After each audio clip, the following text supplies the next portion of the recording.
Assalamualaikum warahmatullahi wabarakatuh. Sebelumnya, perkenalkan nama saya Muhyiddin dari kelas PL 2B dengan NIM 2002004 dan 06. Di sini saya akan menjelaskan tentang apa yang ada di gardu induk atau GI. Saya akan menjelaskan tentang reclosure. Apa itu reclosure? Reclosure adalah rangkaian listrik yang terdiri pemutus tenaga yang dilengkapi kotak kontak elektrik atau electric control box.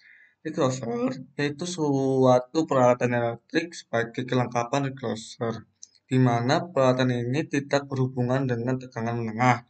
Dan pada peralatan ini, reclosure dapat dikendalikan cara pelepasannya.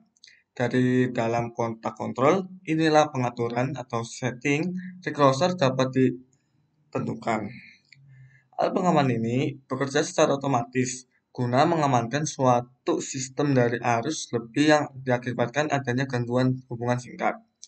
Cara pekerjaannya adalah untuk menutup balik dan membuka secara otomatis yang dapat diatur selang waktunya, di mana pada sebuah gangguan temperatur, reclosure tidak membuka tetap atau lockout.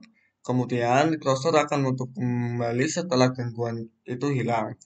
Apabila gangguan bersifat permanen, maka setelah membuka dan menutup balik sebanyak settingan yang telah ditentukan, kemudian reclosure akan membuka tetap atau lockout. Jenis-jenis reclosure berdasarkan tipe perintahnya, reclosure dibedakan menjadi dua jenis, yaitu single shot reclosing relay. Relay hanya dapat memberikan perintah di closing ke PMT satu kali dan baru dapat melakukan reclosing setelah blocking time berakhir. Bila terjadi gangguan pada periode blocking time, PMT trip dan tidak bisa membuka lagi atau lockout. Di sini, ini adalah suatu gambar sistem recurring relay.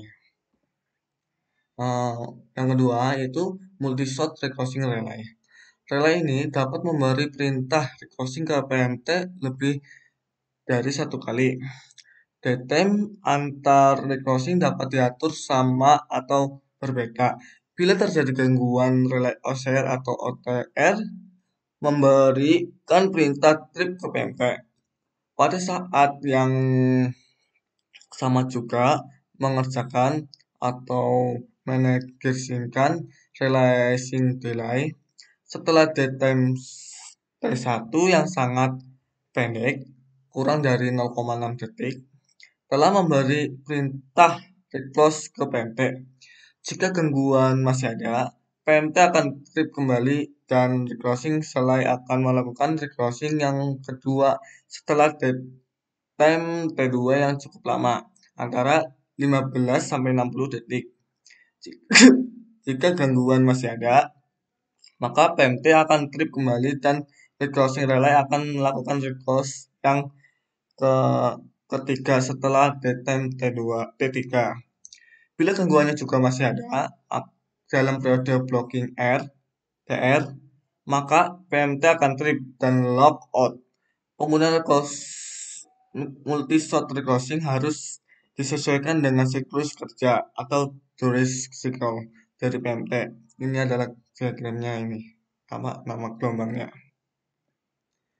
Fungsi dari reclosure sendiri adalah pada suatu gangguan permanen, reclosure berfungsi untuk memisahkan daerah atau jaringan yang terganggu sistemnya secara cepat, sehingga dapat memperkecil daerah yang terganggu pada gangguan sesaat.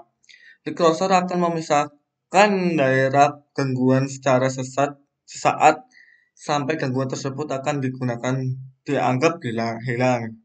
Dengan demikian, reclosure akan masuk kembali sesuai settingannya sehingga jaringan akan aktif kembali secara otomatis. Prinsip kerja reclosure sendiri hampir sama dengan circuit breaker. Hanya reclosure dapat disetting untuk bekerja membuka dan menutup kembali beberapa kali secara otomatis. Apabila feeder mendapat gangguan sementara, bila circuit breaker yang digunakan untuk feeder yang mendapat gangguan sementara akan menyebabkan hubungan feeder terputus. Tetapi jika link closer yang digunakan diharapkan gangguan sementara tersebut membuat feeder terputus, maka link closer bekerja beberapa kali sampai akhirnya link closer membuka. Ini adalah link closer. Ini adalah bagian-bagiannya. Yang pertama itu vacuum interrupter. Yang kedua itu post road isolating. Yang ketiga itu aktuator. Yang keempat itu exploring housing. Yang kelima synchron fusion isolation. Yang keenam adalah terminalnya. Yang ketujuh adalah tank. Yang kedelapan adalah auxiliary switches. Sekian dari pembahasan saya tentang closer. Apabila ada kekurangan, saya meminta maaf sebesar-besarnya. Wassalamualaikum warahmatullahi wabarakatuh.